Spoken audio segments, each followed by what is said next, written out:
বলবো স্যার দোয়া রাখবেন আমাদের জন্য, এখানে থাকবেন। আর সর্বোপরি আমি শিক্ষকতার ভিতরে আমি দেখেছি আমার সকল শিক্ষকবৃন্দই, আমি তাদের কাছে আমরা পরস্পরের যে পাশাপাশি কথা শুনি বলি এবং প্রত্যেকেরই সাথে যে একটা হৃদ্যতাপূর্ণ সম্পর্ক, নিঃসন্দেহে এই হৃদ্যতাপূর্ণ সম্পর্ক আমরা প্রতিষ্ঠানে থাকি, হয়তো আমি আজকে আছি কালকে একসময় থাকবো না, যেহেতু আমরা গভর্নমেন্ট সার্ভিস করি, অন্য স্যাররাও এরকম হবে। তো ব্যক্তিগত জীবনে সকল কাজে যেন আমরা পরস্পরের সাথে কানেক্টেড থাকতে পারি এবং এই কানেকশনের মধ্যে দিয়ে আমরা সবার জন্যই যেন ভালো করতে পারি, আমার ছাত্রদের জন্য আমরা ভালো করতে পারি, পরস্পরের সাথে একজনের সাথে বিভিন্ন ধরনের জ্ঞান বিনিময় করে। কারণ আমরা দেখেছি আমরা তো বিভিন্ন সাবজেক্ট এক সাবজেক্ট খুব ভালো বোঝেন, আমি ওইটা সম্পর্কে জানতে পারি, এগুলো ছাত্রদের জন্য কাজে লাগে। সর্বোপরি স্যারদের মঙ্গল কামনা করছি। আর স্যাররা আমাদের জন্য দোয়া করবেন, স্যার যেখানেই থাকেন আমাদের ফোন নাম্বার আছে, আপনার ফোন নাম্বার আছে। আমাদের পালাটা শেষ করে আমাদের স্যার আছে, তার থেকে আমরা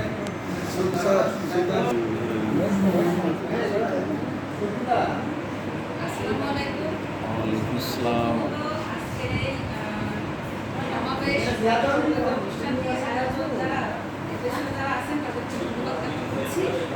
পাশাপাশি অন্যান্য সহকর্মী হিসেবে যারা উপস্থিত আছেন, বিশেষ করে প্রতিকূল আবহাওয়ার ভেতরেও তাদেরকে ধন্যবাদ জ্ঞাপন করছি।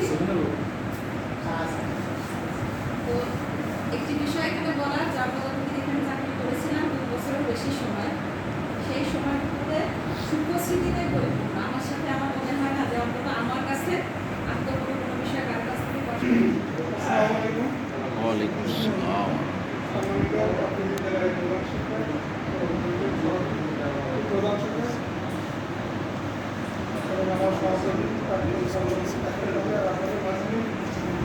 তবু আমার খারাপ লাগে যে আমি এই বিদ্যালয়ে 2002 যখন জয়েন করি, বাড়ি আমার তখন জিনেদাই দিল মালিক স্যার বললো, বাবু তোমার বাড়ির দর্শক আমার বাড়ির দর্শক, তো তুমি জেন আমি বলছি তার কথা মতো থেকে যে জিম্মেদারি মানুষ হয়ে গেল, এখন জিম্মেদারি না হয়ে কারণ এই জিম্মেদারি প্রায় 22 বছর সরকারের চাকরি করে। তবে আমার ভালো লেগেছে যখন আমি এখানে জয়েন করি, আমার যারা সিনিয়র স্যার ছিল তারা যে আন্তরিকতা দেখাইছিল, এর কারণে আমার যেতে ভালো লাগে। এদের আন্তরিকতা আমার আজও মনে করে, যেমন আমাদের সরব স্যার আছে, শরীফ স্যার আছে, রবীন্দ্র স্যার, রাজুজাল স্যার, অনেক সবাই ছিল, তখন ওদের আন্তরিকতা পূর্ণ ছিল একটা পরিবেশ। এখন সেই অবস্থায় চলে গেছি, তো আমার খারাপ লাগে যে হঠাৎ করে আমার ব্যবস্থা করবে, একটু খারাপ লাগে। তারপরে মনে করি মানুষের ডাক্তার যা তুমি লেখা আছে সেদিন যেতে হবে মাস্ট। আমি যতই কাজ করি না কেন আমার ওপর যাওয়াই লাগে, কিন্তু রুগীর ব্যাপার তার যদি না আসে শেখা যাবে না।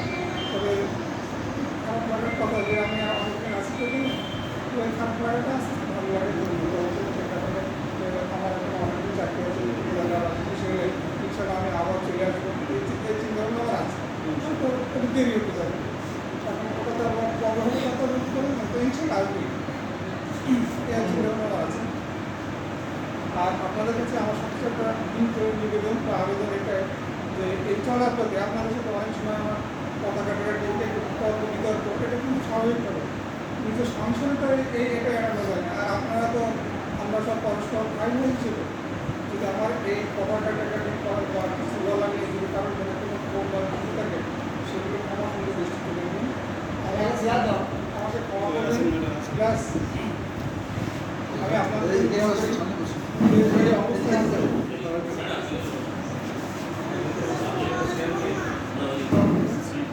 আর যেহেতু আরেকটা আপনাদের কাছে একটা বিষয়ে আমি নেই, কিন্তু আমার একটা সিরিয়াস এটা কিন্তু কান্ডিডেট দেখে নেবেন, ওর জন্য আমার সবচেয়ে বেশি যেমন বড়টাও ছিল কিনা ছোটটাও ছিল, নিচে না থাকতে পারলে আগে যে পরিবেশটা ছিল তাদের কোনো সমস্যা হলে আমি যে দেখে বলতাম কী হচ্ছে না।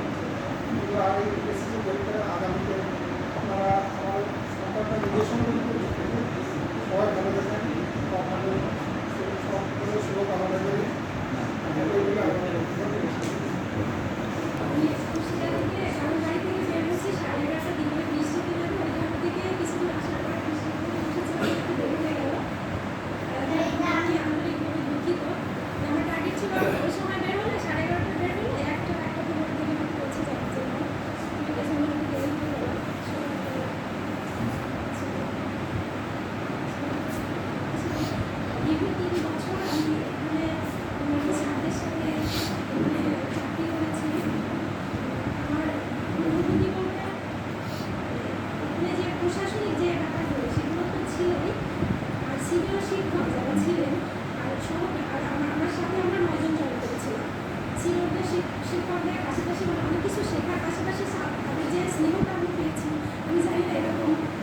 স্নেহময় একটা পরিবেশ আর কখনো পাবো কিনা।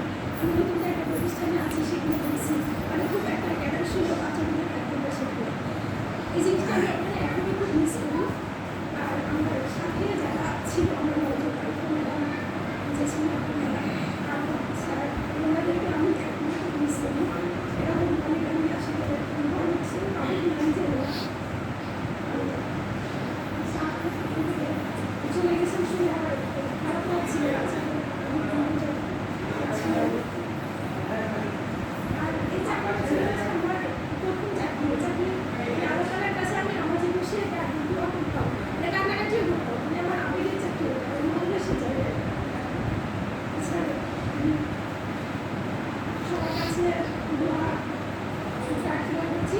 চলার কথা বলতে শুরু করে অনেক দূর ঘুরেছি, স্যার আমার সঙ্গে করতেন আমার বাচ্চার জন্য দোয়া করবেন, আল্লাহ তাআলা সবাইকে সুস্থ রাখুন এবং মনে করতে শেষ করছি।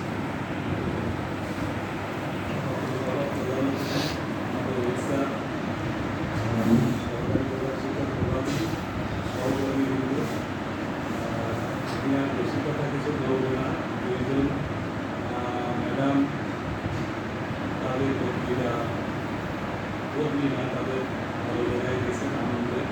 তারপরে যে দুজন আসলে আমার মনে হয় তাদের বদলিটা সেটা তাদের কাঙ্ক্ষিত না।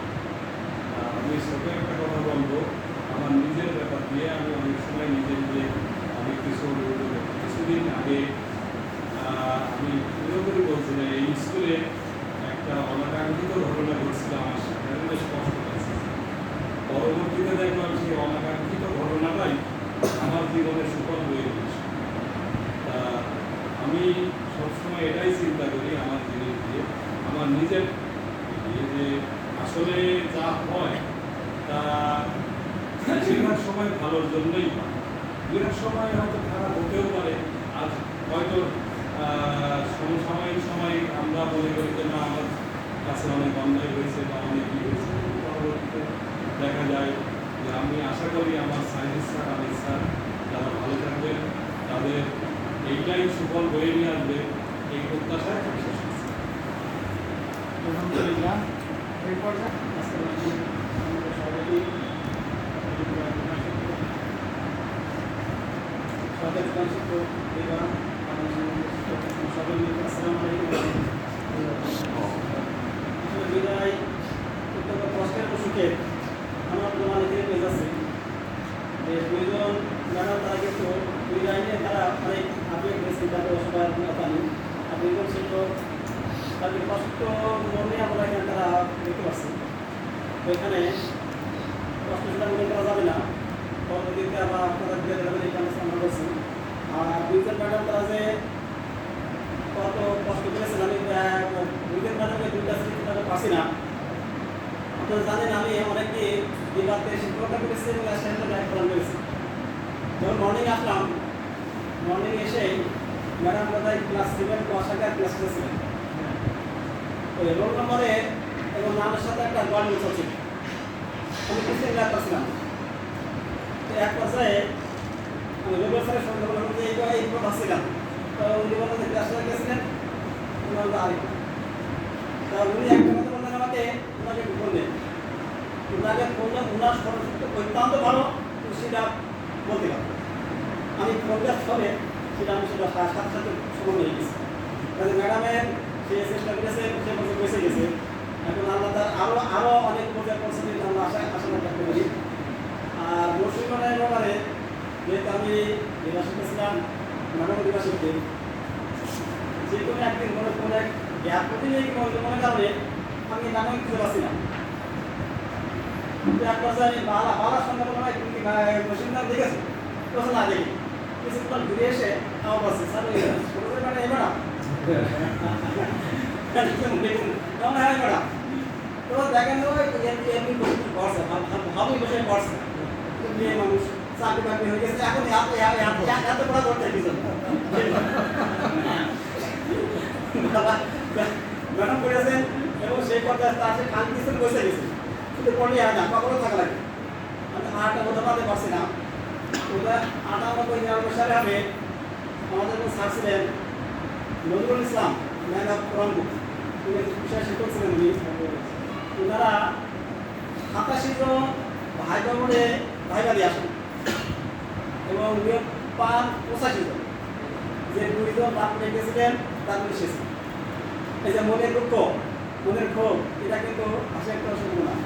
কারণ এই ম্যাডাম তারা ফুল জায়গায় বসে গেছেন, এটা আমরা আবারও চাই যে তারা আরও বসে যাক। আর যেহেতু আমরা প্রশাসনিক দায়িত্ব পালন করতেছে, হয়তো আপনাদের সাথে আমরা কোনো সময় নির্বাচন করতে পারি। এটা আপনার মনে নেবেন না, এটা আমাদের জন্য ভালো কাছে মাসুল বেশি থাকবেন। আর পরবর্তীতে আপনারা সুন্দরভাবে আপনার কর্মস্থানে কাজ করবেন, এই আশা ব্যক্ত করে আল্লাহ হাফেজ। আজকে এই বিষয়ে আসলে অনেক আলোচনা হয়েছে। বিদায় কথাটা বলে অনেক কষ্ট লাগে। কিন্তু খবর বল দিয়েছিল স্যার আমার আমি শুনতে বসবে কান্না স্যার আমি বল দিয়েছিল স্যার আমি শেষ হয়ে পারবো ওটা আসি আসলে বিধান স্যার এক বছর থাকা একটা ফ্যামিলি বলছেন আমার বিশাল একটা স্কুলে আমরা 50-60 লোক আছে সেই কর্মচারী আপনারা কিন্তু মনের একটা ভালোবাসা আছে সবাই ওইগুলো অঙ্কের কর্ম হয়। যা হোক তার কথা হলো আমাদের দিন ম্যাডাম মোটামুটি উন্নতি দিকে গেছে আমরা দোয়া করি ভালো। আর আমাদের আনিস স্যার সাহেব স্যার এটা যা হোক আমি শুধু আসে যখন আল্লাহ কোনো বাংলা করলাম তো আর তার আল্লাহ কিছু তার পরীক্ষা করে দুই দেয় কারণ তাই এমনিতে কোনো আশা আশা করা যায় করেন। আর আমি ম্যাডামদের কোথায় বলতে চাচ্ছি এই দুনিয়ার জীবনটা এমন একটা জীবন আমরা আর ভাবে ছিলাম নিজের জগতে থেকে মায়ের গর্ব হয়ে আমরা জমি আসি 4টা স্ত্রী আমাদের থাকতে হবে। আমি আরো থেকে মায়ের গর্ব হয়ে জমি এরপরে কেমন পর্যন্ত আলাদা পর্যায়ে থাকতে হবে। তারপরে আসলে আল্লাহ স্থানের বিচার ফেস করে জান্নাত জাহান্নাম। এইটা আমরা এই স্তরগুলো আমাদের অতিক্রম করতেই হবে। অস্বীকার কাজে কারণে মহিলা আপনারা আমাদের আপনাদের জন্য জান্নাতটা খুব সহজ পথ হয়েছে। নামাজ পড়বে মায়ের অঙ্গন রাখবে, স্বামীর সাথে ভালো সততা ভালো সম্পর্ক থাকবে, স্বামী তখন নিয়ে চলবে আর পর্দাটা স্বামীর ভক্তিটা একটু বেশি করে। হ্যাঁ ঠিক এইগুলো এইখানে আপনাদের মধ্যে আমার আবেদন আমার মুসলিমকে সবচেয়ে ভালো মানুষকে যদি বলেন দেখো যে দীর্ঘ হায়াত পাবে এবং ভালো কাজ থাকবে যে কাজ করবে সে সবচেয়ে ভালো। আর খারাপ যে দীর্ঘ হায়াত পেলে অথচ ভালো কাজ করবে না, আল্লাহ ভালো সুশাসন করে থাকবেন, সে সবচেয়ে কিন্তু খারাপ। আপনাদের যেহেতু আপনারা আমাদের বোন হিসেবে আমরা দিন মুসলমান দিন ভাই বোন এই আপনাদের আচরণ আপনারা এগিয়ে লক্ষ্য রাখবেন। আমাদের লক্ষ্য থেকে আল্লাহ রসুল আগে দুনিয়ার জীবনটা বন্ধ এটাই ইবাদত, তাই না?